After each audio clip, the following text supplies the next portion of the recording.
আমরা আমাদের মোবাইল ফোনে অসংখ্য সফটওয়্যার ইনস্টল করি প্লে স্টোর থেকে, কিন্তু এই সফটওয়্যারগুলো আমরা অনেক সময় আমাদের যখন প্রয়োজন থাকে না তখন আমরা এগুলা ডিলিট করে দিই।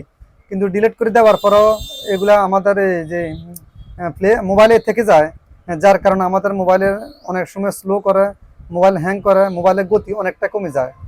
কিন্তু আমরা যদি এই আনইনস্টল করা সফটওয়্যারগুলোতে আমরা ডিলিট করে দিতে পারি, তাহলে আমাদের মোবাইলের গতি স্পিড অনেকটা বেড়ে যাবে। এবং কীভাবে আপনারা এগুলো আনইনস্টল করা সফটওয়্যার ডিলিট করে দিবেন, ওই প্রসেসটা আমি আপনাদেরকে এখন দেখাতেছি। আপনারা একটু লাইনে থেকে ভিডিওটি না টেনে ফার্স্ট থেকে লাস্ট পর্যন্ত দেখুন, ইনশাল্লাহ আপনারা সমাধান খুঁজে পেয়ে যাবেন। দেখেন, আমরা সর্বপ্রথম আমরা মোবাইলের প্লে স্টোরে চলে যাই।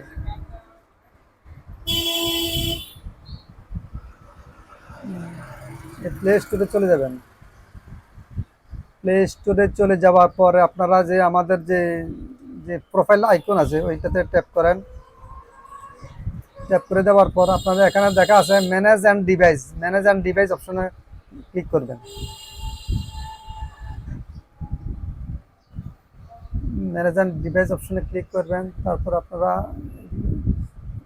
এই যে ম্যানেজ অপশনে ট্যাপ করবেন। ম্যানেজ অপশন ট্যাপ করার পরে এই যে ইনস্টল দেখতে আছেন, এখানে আপনারা একটা ট্যাপ করেন।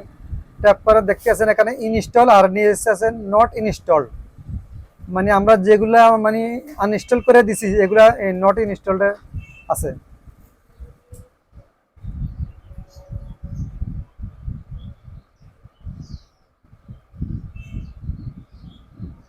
দেখেন এখানে অসংখ্য এগুলো আমরা ডিলিট করে দিছি। এই যে একটা,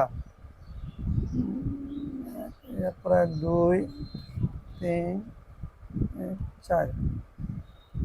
আমি অবশ্যই আমার আনইনস্টল করা অনেকগুলো ছিল, আমি আগের থেকে ওইগুলো ডিলিট করে দিছি।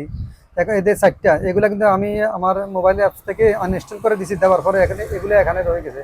এগুলো যদি আমরা এখান থেকে ডিলিট করে দিই তাহলে আমাদের মোবাইলের গতি স্পিড অনেকটা কমে যাবে। আপনারা আপনাদের মোবাইলের এই যে অপশনটা দেখাচ্ছি এইভাবে দেখবেন যে অসংখ্য ইনস্টল এখানে রয়ে গেছে। আপনারা প্রত্যেকটা এগুলো ডিলিট করে দেবেন।